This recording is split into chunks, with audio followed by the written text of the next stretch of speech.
तो student question number 22 तक हमने applied mathematics solve question paper 2020 के क्वेश्चन सारे अपलोड कर दिए हैं। अब ये आपका क्वेश्चन नंबर 23 आज हम शुरू कर रहे हैं और इसमें स्टूडेंट ये है क्वेश्चन नंबर 23 है solve these equation by Cramer rule. Cramer नियम की सहायता से दी गई समीकरणों को हल कीजिए। वेरी वेरी इंपॉर्टेंट क्वेश्चन है, ये हर साल रिपीट होता है स्टूडेंट। क्रेमर रूल सुन लीजिए, क्रेमर रूल मैट्रिक्स में है, ये मैट्रिक्स डिटरमिनेंट का क्वेश्चन है क्रेमर रूल, और ये सबसे इजी भी है और इसको आप अच्छे से अगर समझ गए, आपने अगर ध्यान से देखा है क्वेश्चन, तो देखिए होता क्या है कि आप लोग जैसे मैंने ये क्वेश्चन अभी कराऊंगा तो ये आप तो कर देंगे, लेकिन इससे थोड़ा सा डिजिट अगर चेंज आ जाए तो आप उसमें उलझ जाते हैं, जबकि ऐसा नहीं होना चाहिए। आज हम यहाँ पे इस तरीके से बताएंगे जिससे कि आपको कोई सी भी डिजिट आ जाए लेकिन आप आसानी से सॉल्व कर सकते हैं और आपके 10 मार्क्स कंफर्म हो जाएंगे। और बल्कि इस बार तो कोरोना की वजह से आपको यही क्वेश्चन आपको 25 मार्क्स देगा, 25 मार्क्स हो जाएंगे अगर इस क्वेश्चन को आपने कर लिया तो। वेरी इंपॉर्टेंट क्वेश्चन है, जरा देखिए। तो देखिए स्टूडेंट, इस क्वेश्चन में क्या करना है, आपको सबसे पहले हम स्टेप बता देते हैं। इसमें केवल 2 स्टेप में काम होना है, वेरी इंपॉर्टेंट है। आपका जो स्टेप नंबर 1 में आपको करना क्या है, आपको डी निकालना है, D1 निकालना है, D2 निकालना है और D3 निकालना है। ये 4 चीजें आपको निकालनी है, ध्यान दीजिए। और स्टेप सेकंड में आपको x की वैल्यू निकालनी है। x की वैल्यू होती है स्टूडेंट D1/D। फिर y की वैल्यू निकालनी है, वो होती है D2/D। फिर z की वैल्यू निकालनी है, वो होती है D3/D। बस यही आपका आंसर हो जाएगा। ये 2 स्टेप इसमें हैं, बस और कुछ नहीं करना है। पहले D1, D2, D3 निकालो, फिर x, y, z की वैल्यू निकाल दो इन्हीं से। तो इंपॉर्टेंट इसमें क्या है, इंपॉर्टेंट इसमें यह है कि D1, D2, D3 की वैल्यू कैसे निकालेंगे। ठीक है, अब देखो कैसे निकालते हैं। सबसे पहले हम D निकालते हैं। ठीक है स्टूडेंट, D होता है स्टूडेंट डिटर्मिनेंट ऑफ, D क्या होता है, determinant of coefficient of XYZ। XYZ के कोफिशिएंट का डिटर्मिनेंट को D कहते हैं, याद रख लीजिए। पहली इक्वेशन में XYZ के कोफिशिएंट क्या है, उनको फर्स्ट रो में लिखो। सेकंड इक्वेशन के XYZ के कोफिशिएंट सेकंड रो में लिखो। थर्ड इक्वेशन के XYZ के कोफिशिएंट थर्ड रो में लिखो, बस। और उसका डिटर्मिनेंट निकाल दो, वही D है। ठीक है, ध्यान देंगे, इंपॉर्टेंट है। यहाँ पे x के आगे क्या है, कुछ नहीं, मतलब 1 है। यहाँ पे आगे +1 तो 1 1 1। फिर सेकंड रो में आइए, सेकंड इक्वेशन से XYZ के कोफिशिएंट 4 2 1 XYZ के कोफिशिएंट। ठीक है, जैसे यहाँ पे z के आगे कुछ नहीं है ना, तो इसको +1 माना जाता है, और z के आगे अगर माइनस होता तो यहाँ पे -1 माना जाता अगर कुछ नहीं होता। ठीक है, अच्छा, अब थर्ड रो में थर्ड इक्वेशन के XYZ के कोफिशिएंट 9 -3 +1। ठीक है, अब इसको सॉल्व कर दो, वही आपका D होता है। फिर D1 निकालेंगे, ठीक है ना। अच्छा देखिए, इज इक्वल टू, अब डिटरमिनेंट कैसे सॉल्व करते हैं स्टूडेंट, ये आपको पता होना चाहिए। डिटरमिनेंट का डिटेल लेक्चर भी देख लीजिए। कैसे करते हैं कि पहले फर्स्ट रो का फर्स्ट एलिमेंट लेते हैं और उससे होकर जाने वाले रो कॉलम को छुपा देते हैं, तो ये हो जाएगा आपका। ध्यान दीजिए, बहुत इंपॉर्टेंट है ये क्रेमर रूल, बहुत ज्यादा इंपॉर्टेंट है। ये आएगा ही आएगा आपके एग्जाम में, और 10 मार्क्स का आएगा पूरा। ठीक है, और इस बार तो 25 मार्क्स का आएगा भाई। तो ये देखो, फर्स्ट रो का फर्स्ट एलिमेंट लिया हमने और फिर इससे होकर जाने वाले रो कॉलम को छुपा दिया। 2 1 -3 2 1 -3 और 1। ठीक है, फिर प्लस माइनस प्लस चलता है, इसमें प्लस आया फिर माइनस आता है, और सेकंड एलिमेंट, फर्स्ट रो का सेकंड एलिमेंट लिख दिया जाता है, और उससे होकर जाने वाले रो, इस एलिमेंट से होकर जाने वाले रो ये है और कॉलम ये है, इन दोनों को छुपा दो। बचा क्या, 4 1 9 2 4 1 9 1 सॉरी 4 1 9 1। ठीक है, फिर प्लस माइनस फिर प्लस आता है, फिर फर्स्ट रो का थर्ड एलिमेंट लिख दिया जाता है, जो भी है 1 है यहाँ पे तो 1 लिखाएगा। अब इस थर्ड एलिमेंट से होकर जाने वाले रो कॉलम को छुपा दो। क्या बचा, 4 2 9 -3 4 2 9 -3। ठीक है स्टूडेंट, अब इसको सॉल्व कर लीजिए भाई। इज इक्वल टू 1 2 का मल्टी, देखो 2/2 के डिटरमिनेंट कैसे सॉल्व करते हैं ये आपको पता होना चाहिए भाई। ठीक है, लेफ्ट के टॉप से मल्टीप्लाई यहाँ करते हैं, फिर बीच में माइनस का चिन्ह आता है, फिर इसका मल्टीप्लाई यहाँ करते हैं। तो 2 का मल्टीप्लाई इसमें करेंगे, 2 एकम 2, माइनस का चिन्ह बीच में आता है, फिर -3 का 1 में करेंगे तो -3 आएगा, लेकिन माइनस यहाँ ऑलरेडी तो प्लस का 3 हो जाएगा, ठीक है। इस चीज का जरा ध्यान देंगे, प्लस माइनस का जरा ध्यान देंगे, इसमें कंफ्यूज करते हैं बच्चे, ठीक है, ऐसा नहीं होना चाहिए। +1 ये स्टूडेंट ये कक्षा 5-6 में बताया जाता है, ये हर चीज यहाँ पे ना, आप डिग्री कॉलेज एक प्रोफेशनल कॉलेज में आ चुके हैं तो यहाँ पे ये चीज नहीं बताई जाती, फिर भी मैं बताने की कोशिश कर रहा हूँ कि आप लोगों को दिक्कत हो रही है तो मैं बताने की कोशिश करता हूँ कि प्लस माइनस का भी ध्यान आप रखें, ठीक है। अच्छा अब देखिए इसमें क्या करेंगे, लेफ्ट के टॉप से इधर मल्टीप्लाई, फिर बीच में माइनस का चिन्ह, फिर इसका मल्टीप्लाई इसमें, ठीक है। 4 एकम 4 माइनस 9 एकम 9, ठीक है। फिर +1 है, फिर इसको करो तो 4 का -3 में 4 3 12 माइनस का 12 माइनस 9 दूना 18, ठीक है स्टूडेंट, ये हो गया। अब आगे देखिए इज इक्वल टू 3 और 2 5 और 1 बाहर है तो 5 ही रहेगा, ठीक है। माइनस 4 में से 5 9 गए, -5 और -1 का मल्टीप्लाई करेंगे तो प्लस का 5 हो जाएगा, ठीक है। अच्छा अब यहाँ पे देखिए स्टूडेंट 18 और 12 माइनस के दोनों तो माइनस का 30 हो जाएगा, माइनस का 30 हो गया इज इक्वल टू प्लस का 10 और माइनस का 30 माइनस का 20 हो गया, ठीक है। ये नॉट इक्वल टू 0 है, डी 0 नहीं होना चाहिए तभी इनमें सॉल्यूशन आता है। इस चीज का डिटेल लेक्चर में हमने बता रखा है, ठीक है। यहाँ पे तो केवल ये समझिए आप, चलो इसको भी मत समझिए फिलहाल, तो इसको आप ऐसे ही याद करिए, -20 आपका डी आ गया, ठीक है। अब D1 चाहिए, एंड D1 क्या होगा, डी तो पता है आपको कि XYZ के कोफिशिएंट का डिटरमिनेंट को डी कहते हैं। अब D1 क्या होता है, ध्यान दीजिए, वेरी इंपॉर्टेंट है, ध्यान दीजिए इधर। ध्यान किधर है भाई तुम्हारा, माल इधर है, ध्यान किधर है? चलो देखिए D1 इज इक्वल टू क्या होगा, D जब ये है तो D1 क्या होगा, ऐसा है D1 का मतलब होता है कि फर्स्ट वेरिएबल को के डिटरमिनेंट की जगह पे फर्स्ट वेरिएबल D1 का मतलब फर्स्ट वेरिएबल यहाँ पे x है, second variable y, third variable z, ठीक है। तो फर्स्ट वेरिएबल की जगह D1 का मतलब D में फर्स्ट कॉलम की जगह पे राइट साइड वाला आता है बस।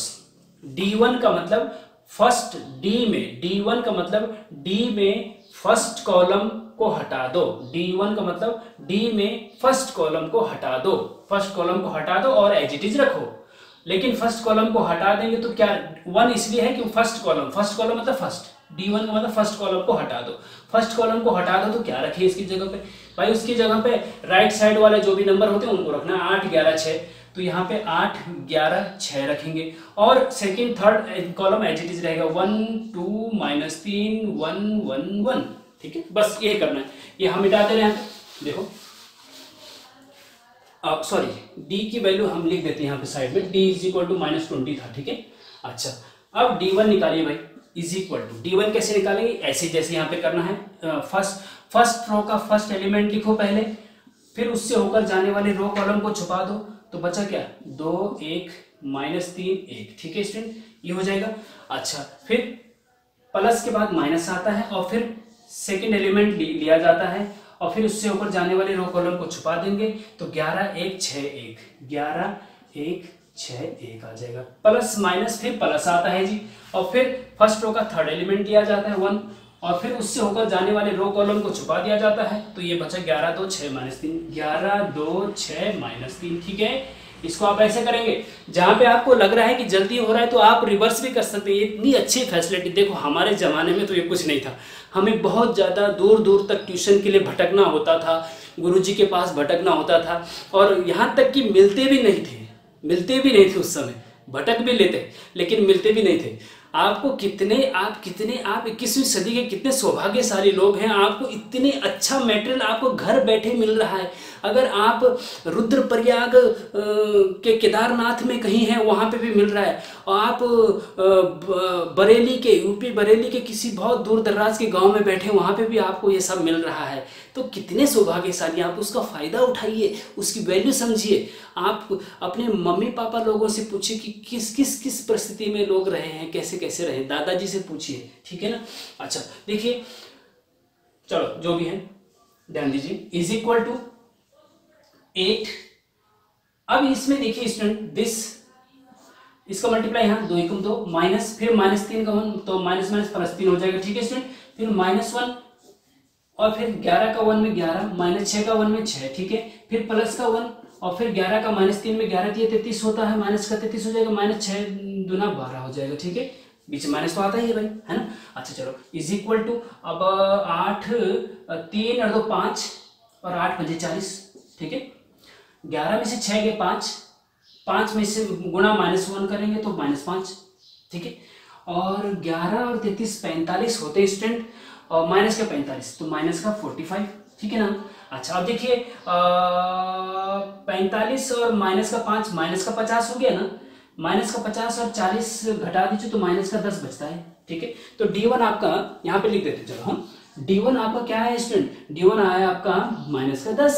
ठीक है, अच्छा इसको हम मिटा देते हैं स्टूडेंट। देखिए करना क्या है, इसको मिटाना जरूरी है, वैसे आप रिवर्स कर लीजिए अगर समझ में नहीं आ रहा तो। ठीक है ना। हाँ, अब हम D2 निकालते हैं, D1 हो गया ना, अब D2 निकालते हैं। D2 बराबर क्या होगा, D2 बराबर होता है स्टूडेंट, D2 बराबर होता है स्टूडेंट D2 मतलब D का सेकंड कॉलम हटा दो, D2 का मतलब D का सेकंड कॉलम हटा दो, D2 का सेकंड कॉलम ये है ना, इसको हटा दो और एज इट इज रहेगा 149 एज इट इज और 111 भी as it is.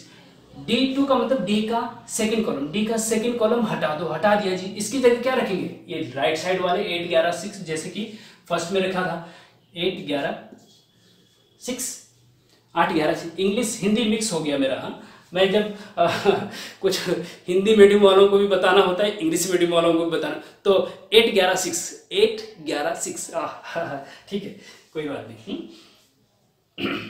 Is equal to, अब देखिए स्टूडेंट D2 ये है, अब इसको सॉल्व करिए डिटरमिनेंट को। तो फर्स्ट रो का फर्स्ट एलिमेंट लेते हैं, ये ले लिया जी, वो प्लस होता है। ठीक है, ध्यान रखेंगे। और इससे होकर जाने वाले रो कॉलम को छुपा दीजिए, तो 11 1 6 1 आ गया। ठीक है, फिर प्लस के बाद माइनस आता है जी, और सेकंड एलिमेंट लिया जाता है फर्स्ट रो का, 8 ले लिया जी। अब इससे ऊपर जाने वाले रो कॉलम को छुपा दीजिए, 4 1 9 1 4 1 9 1। ठीक है, फिर उसके बाद प्लस माइनस फिर प्लस लगता है जी, और थर्ड एलिमेंट, पहला दूसरा फर्स्ट रो का थर्ड एलिमेंट लिया जाता है। ठीक है ना। अच्छा ये हो गया।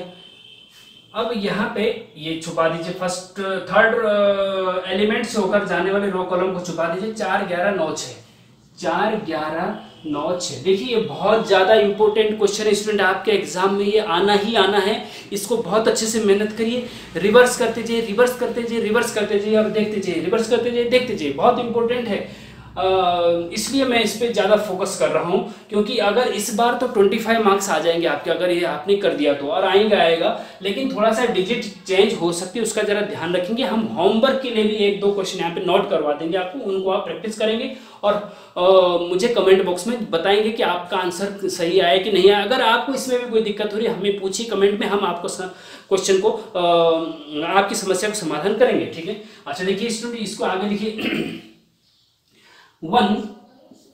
अब इसका मल्टीप्लाई इसमें 11 × 11 माइनस 6 × 6 माइनस का 8 हो गया, फिर इसका मल्टीप्लाई इसमें, इसका मल्टीप्लाई 4 × 4 माइनस 9 × 9। ठीक है, फिर प्लस 1 हो गया, फिर इसका मल्टीप्लाई इसमें 6 × 24 हो गया, माइनस 9 11 11 9 99 होता है। ठीक है स्टूडेंट, ये हो गया। अच्छा इसको सॉल्व करिए, 11 में से 6 ये 5 बचता है, 5 × 5। ठीक है, 4 में से 9 गए, -5 बचता है, -5 का -8 के साथ मल्टीप्लाई होगा तो प्लस 8 बजे 40 हो जाएगा, प्लस हो जाएगा, माइनस माइनस प्लस और 8 बजे 40।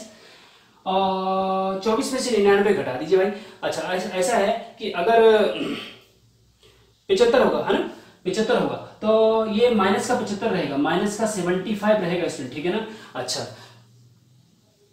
7 और 2 9 5, हाँ ठीक है। अच्छा अब देखिए 40 और 5 45 प्लस के माइनस का 75 हो गया। ठीक है, इसमें से इसको घटा दीजिए तो 5 में से 5 गए 0, 7 में से 4 गए 3, माइनस का 30 बचता है। ठीक है, तो ये D2 आपका देखिए यहाँ पे लिख देते हैं हम, D2 बराबर जो है माइनस का 30 आ गया। ठीक है स्टूडेंट, अब हमें D3 निकालना है। क्या निकालना है? D3 निकालना है, D3 निकालना है।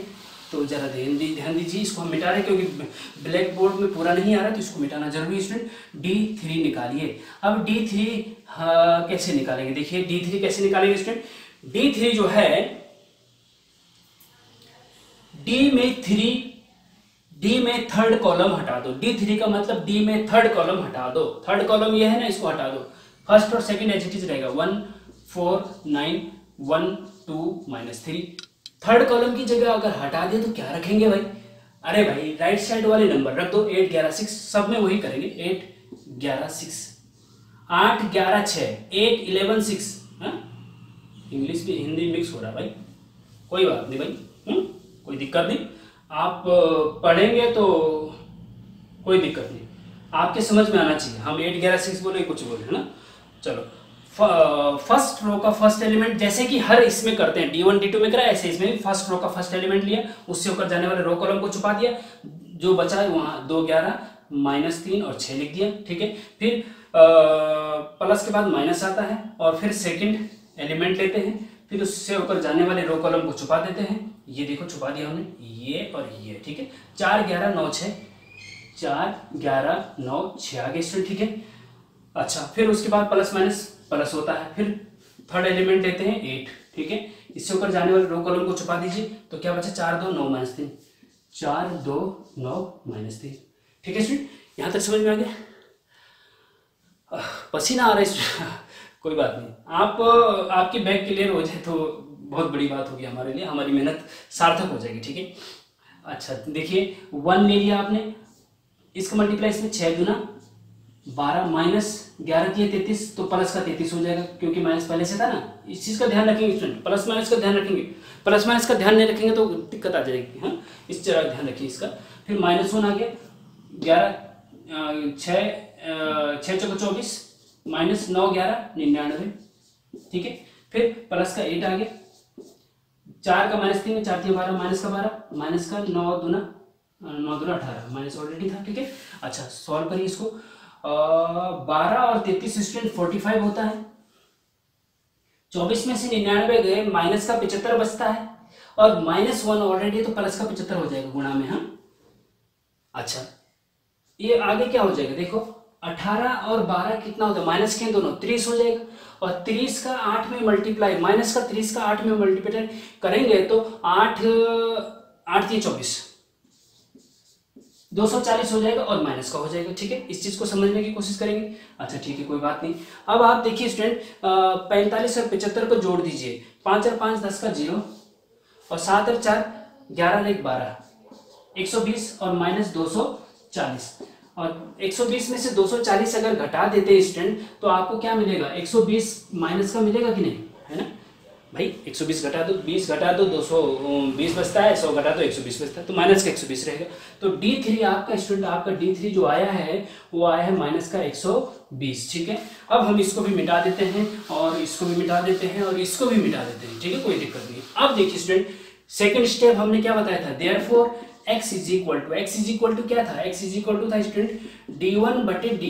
ध्यान दीजिए, इसमें कई स्टूडेंट क्या करते हैं, d को ऊपर लिख देते हैं, x बराबर d बटे d1। नहीं, जिसमें नीचे सफिक्स है, मतलब 1 2 d1 d2 d3 1 2 3 लगा हुआ है, वो ऊपर ही रहेगा, d नीचे आएगा, d हमेशा नीचे आएगा। इसीलिए तो बोला जाता है कि d 0 नहीं होना चाहिए, क्योंकि नीचे 0 अगर होता है तो इनडिटरमिनेट, अनडिफाइंड हो जाता है, इनफाइनाइट हो जाता है। तो d हमेशा नीचे रहेगा, इस चीज का ध्यान रखेंगे। तो d1 बटे d, d1 कितना है स्टूडेंट? d1 है आपका -10, और d है आपका -20, माइनस माइनस कट जाएगा, 10 बटे 20 कितना होता है? 1 बटे 2। ठीक है, अब इसी प्रकार से y बराबर d2 बटे d, d2 बटे d, d2 कितना है? d2 है आपका -30 बटे d है आपका -20, इससे कट जाएगा 3 बटे 2। ठीक है, अच्छा इसी प्रकार से z निकालेंगे स्टूडेंट, तो ये है आपका d3 बटे d होता है। ये याद रखेंगे, x बराबर दिस, y बराबर दिस, z बराबर दिस। d3 बटे d होता है, d3 कितना है? 120 है, माइनस का 120, और बटे कितना है? माइनस का 20 है, तो ये इससे कट जाएगा, और 0 से 0 में 2 6 12, तो 6 आ जाएगा आंसर। ठीक है, अब ये आपका आंसर हो जाएगा। इस प्रकार से इसको सॉल्व करेंगे स्टूडेंट। ठीक है, तो स्टूडेंट इस प्रकार से इसका आंसर जो x की वैल्यू 1/2 आई, y की वैल्यू 3/2 और z की वैल्यू 6 आई। तो इस क्वेश्चन को जब क्रेमर रूल से सॉल्व किया है इन 3 इक्वेशन को, तो x y z की वैल्यू आ गई आपकी, ये आपका आंसर हो जाएगा। ठीक है, अगर आपको ऐसा लग रहा है कि आंसर चेक करना है कि हमारा आंसर सही आया है नहीं आया है, तो आप चेक कर सकते हैं। एक्स और वाई और जेड की जो 3 वैल्यू आई है वो इक्वेशन 1 में रखो तो बराबर 8 आना चाहिए, इक्वेशन 2 में रखो यहाँ पे तो सॉल्व करके बराबर 11 आना चाहिए, यहाँ पे एक्स वाई जेड की वैल्यू रखो तो बराबर 6 आना चाहिए। ये आप चेक कर सकते हैं। आप देखो यहाँ पे x की जगह 1/2 रखो जरा, एक इक्वेशन हम चेक कर देते हैं और 2 और 3 आप खुद चेक करेंगे। x की जगह 1/2 रखो जरा, 1/2 रख दिया, प्लस y की जगह 3/2 प्लस z की जगह 6 रखो, ठीक है। तो ये हो जाएगा 3 और 1 4/2 plus 6 is equal to 2 plus 6 is equal to 8 आ गया ना। तो इस प्रकार से इक्वेशन 1 सेटिस्फाई हो रही है और 2 3 भी सेटिस्फाई होनी चाहिए। तो इसका मतलब ये हो जाएगा कि आपका आंसर बिल्कुल सही है, आपने प्लस माइनस में भी कोई गलती नहीं करी है, ठीक है स्टूडेंट। तो इस प्रकार से स्टूडेंट ये समय हो चुका है। तो क्वेश्चन नंबर 23 तक आपका ये जो अप्लाइड मैथमेटिक्स 2020 का जनवरी 2020 में जो क्वेश्चन पेपर आया था उसका ये क्वेश्चन नंबर 23 तक हो गया है। अब बचते हैं 24, 25, 26 3 क्वेश्चन और बचते हैं, वो नेक्स्ट पार्ट में हम जल्द ही आपको लेके आएंगे। तब तक के लिए इसको अच्छे से पढ़ लीजिए। क्वेश्चन नंबर 1 2 3 4 5 ये होमवर्क के लिए दिया है। जिस प्रकार से हमने वो एग्जाम्पल करवाया है इसी प्रकार से ये भी करने हैं और वेरी इंपॉर्टेंट है। अगर इनकी प्रैक्टिस अगर आप नहीं करेंगे, केवल जो हमने बताया उसको देखेंगे तो एग्जाम में नहीं हो पाएगा। इनकी प्रैक्टिस भी करना बहुत बहुत जरूरी है, तभी आपके 26 मार्क्स कंफर्म हो जाते हैं। तो देखिए क्वेश्चन नंबर 1 क्या है कि solve the given system of linear equation of Cramer rule. Cramer rule से इसको कैसे सॉल्व करते हैं, देखिए हम इसको तरीका ये है कि थोड़ा पहले तो इसी एग्जाम्पल से बता देते हैं कि इसमें 3 चीजें निकाली जाती है। एक तो होता है d और एक होता है d1 और एक होता है d2, ठीक है। तो पहले समझने की कोशिश करें, बाद में हम इसको समराइज भी कर देंगे, आप घबराइए नहीं। देखिए सबसे पहले जब इसको सॉल्व करते हैं तो सबसे पहले d निकालते हैं, ठीक है। और d होता है एक डिटर्मिनेंट। डिटर्मिनेंट क्या होता है, इसको कैसे सॉल्व कर सकते हैं, पिछले 1 2 3 लेक्चर अच्छे से देख लीजिए और डिस्क्रिमिनेशन भी हम इसका दे देंगे, मैट्रिक्स का भी दे देंगे और आई बटन में भी दे देंगे, देख लीजिए आप, ठीक है। एक d बराबर डिटर्मिनेंट के अंदर कुछ आएगा, फिर d1 बराबर डिटर्मिनेंट के अंदर कुछ आएगा और फिर जो है नेक्स्ट d2 बराबर डिटर्मिनेंट के अंदर कुछ आएगा, ठीक है। अब क्या आएगा जी, देखिए अब इसमें x के कोफिशिएंट और y के कोफिशिएंट यहां लिखो, वो d के अंदर है। x के कोफिशिएंट जो पहला वेरिएबल है ना x है, सेकंड वेरिएबल y है, हाँ। x के कोफिशिएंट, x का कोफिशिएंट यहाँ क्या है 3 है तो 3 लिख दीजिए, x का कोफिशिएंट यहाँ क्या है 2 है तो 2 लिख दीजिए। ऐसे में लिखना है, जैसे यहाँ पे 3 और 2 है ना, ऐसे यहाँ पे भी 3 और 2 हो जाएंगे, ठीक है। फिर सेकेंड कॉलम देखिए, फर्स्ट कॉलम में फर्स्ट वेरिएबल के एलिमेंट लिखेंगे, फर्स्ट वेरिएबल x है और फर्स्ट कॉलम ये है, ठीक है। सेकेंड कॉलम में सेकेंड वेरिएबल के कोफिशिएंट लिखेंगे, सेकेंड वेरिएबल y है, उनके कोफिशिएंट क्या है, y के आगे क्या है माइनस है, तो y के आगे माइनस का मतलब -1 होता है स्टूडेंट, ठीक है। इस चीज का ध्यान रखेंगे, y का कोफिशिएंट यहाँ केवल माइनस मत लिख देना गलती से, ठीक है। अगर y के आगे कुछ भी नहीं है तो अगर प्लस है तो +1 होगा और माइनस है तो -1 होगा, ठीक है। यहाँ पे y के आगे क्या है +3 है तो 3 लिख दीजिए। प्लस को आप लिखने की जरूरत नहीं होती, अगर माइनस चिन्ह है -3 होता तो -3 लिखना पड़ता है। प्लस का मतलब जैसे यहाँ पे 3 है तो +3 का मतलब +3 ही होता है, लेकिन माइनस के आगे चिन्ह लगाना पड़ता है, ठीक है।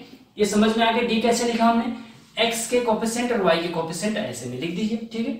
उसके बाद फिर d1 क्या होता है, देखिए बहुत इंपॉर्टेंट है, ध्यान दीजिए। d1 क्या होता है कि जो ये d है ना, d का जो फर्स्ट कॉलम है उसकी जगह पे कुछ और रख देना पड़ता है और एज इट इज d1 में d1 मतलब d में फर्स्ट कॉलम की जगह दूसरा रखना है। d1 का मतलब d में फर्स्ट कॉलम की जगह कुछ और रखना है। तो फर्स्ट कॉलम 3 और 2 है ना, इसकी जगह क्या रखना है, जो राइट हैंड साइड में आपके नंबर हैं उनको रखना है, 7 और 1। क्या रखना है, 7 और 1, ठीक है। d1 में क्या रखना है, d जो होगा ना d, उसमें फर्स्ट कॉलम की जगह 7 1 रख देना है और एज इट इज आएगा -1 और 3, ठीक है। ध्यान दीजिए। फिर d2 की बारी आती है। d2 में क्या है, d में सेकेंड कॉलम को चेंज करना। d2 का मतलब d में सेकेंड कॉलम को चेंज करना है और first column as it is रहेगा। फर्स्ट कॉलम तो एज इट इज रहेगा, सेकेंड कॉलम की जगह वही 7 और 1 आएगा, राइट हैंड साइड वाला जैसे यहाँ पे आया था, ठीक है, 7 और 1 आएगा, ठीक है, समझ गए। अच्छा अब इनको सॉल्व कर लो, इज इक्वल टू डी को सॉल्व करेंगे स्टूडेंट, तो हमने बताया था 2/2 का डिटरमिनेंट कैसे सॉल्व करते हैं, लेफ्ट का टॉप से इधर मल्टीप्लाई, फिर माइनस बीच में, फिर इसका इधर मल्टीप्लाई, ठीक है। तो 3 का मल्टीप्लाई 3 में करेंगे तो 3 3 9 होता है, फिर बीच में माइनस का चिन्ह आता है, और 2 का मल्टीप्लाई -1 में करेंगे तो 2 गुणा -1 -2 हो जाता है, ठीक है। तो ये हो जाएगा आपका माइनस माइनस प्लस हो जाएगा ना, 9 और 2 11 हो जाएगा, ठीक है। डी की वैल्यू 11 आ गई। अब D1 का वैल्यू निकालो, इज इक्वल टू यहाँ पे भी लेफ्ट के टॉप से इधर मल्टीप्लाई, फिर माइनस का चिन्ह बीच में, फिर इसका मल्टीप्लाई इधर, 7 3 21 21 माइनस 2 1 का मल्टीप्लाई -1 में तो -1 आ जाएगा, is equal to minus minus plus हो जाएगा 21 और 22 हो जाएगा स्टूडेंट, ठीक है। अच्छा अब देखिए यहाँ पे D2 की वैल्यू भी निकालिए, लेफ्ट का टॉप से इधर मल्टीप्लाई, फिर माइनस इसका मल्टीप्लाई इधर, तो 3 एकम 3 माइनस चिन्ह बीच में, और 2 7 14, ठीक है, और 13 में से 14 घटा दीजिए स्टूडेंट, तो कितना बचता है, माइनस का 11 बचेगा, ठीक है। अब देखिए अब x निकालना है और y निकालना है स्टूडेंट। जब d की वैल्यू निकल गई, d1 की वैल्यू निकल गई, d2 की वैल्यू निकल गई, अब आप x में, therefore x is equal to क्या होता है, x इज इक्वल टू होता है स्टूडेंट d1 बटे d, क्या होता है d1 बटे d, और d1 बटे d बराबर, इसी प्रकार से y इज इक्वल टू क्या होता है d2 बटे d, ठीक है। इस चीज को ध्यान रखेंगे, x बराबर d1 बटे d होता है और y बराबर d2 बटे d होता है। x की जगह d1 मतलब first variable, x first variable था ना, तो x बराबर d1 बटे d, y बराबर d2 मतलब d का सेकंड वेरिएबल, हाँ सेकंड वेरिएबल, सेकंड इसमें तो y सेकंड वेरिएबल था, तो y बराबर d2 बटे d, नीचे d आएगा, ऊपर d1 d2 आएंगे, d1 d2 d3 आएंगे, आगे जब 3 वाला क्वेश्चन होगा, और नीचे हमेशा d ही रहेगा। इस चीज का ध्यान रखना, कई एग्जाम में क्या होता है, कई स्टूडेंट हमने जब हम कॉपी चेक करते हैं स्टूडेंट आप लोगों की, तो उसमें क्या होता है कि d की जगह d ऊपर लिखा होता है और d1 नीचे लिखा होता है, तो ये गड़बड़ कर जाते हैं, यहीं पे सारा मार गड़बड़ सारा हो जाता है। अच्छा खासा ऊपर से करके लाते हैं यहाँ से, क्योंकि उसका कारण क्या होता है, प्रैक्टिस अच्छे से नहीं कर रखी, फॉर्मूला अच्छे से याद नहीं कर रखा, तो d1 की जगह d और d की जगह d1 उल्टा कर देते हैं। लेकिन ध्यान रखना d नीचे ही आएगा, ऊपर d1 d2 d3 आएंगे, ठीक है। अच्छा चलो, x बराबर d1 बटे d होता है ना, तो d1 की वैल्यू क्या है 22 है ना, 22 बटे d की वैल्यू क्या है 11 है, तो 11 गुना 22, x का मान 2 आ गया, देखो x का मान 2 था ना, आ गया, ठीक है। और फिर y के बराबर d2 बटे d, d2 कितना स्टूडेंट -11 है, और d कितना स्टूडेंट 11 है, तो -11 बटे 11 -1, तो y का मान -1 आ गया आंसर, ठीक है। तो इस प्रकार से स्टूडेंट ये आपका आंसर आ जाएगा, यही आपका क्रेमर रूल है, यही आपका क्रेमर रूल है, ठीक है student, very very important student. ये क्वेश्चन 1 2 3 4 5 6 हमने यहाँ पे लिखे हैं, एक 2 वेरिएबल वाली 2 इक्वेशंस हैं, इनको आपको क्रेमर रूल से सॉल्व करना है, जैसे कि हमने आपको एग्जांपल बताया उसी तरीके से सॉल्व करना है। ये होमवर्क के लिए है 6 के 6 क्वेश्चन।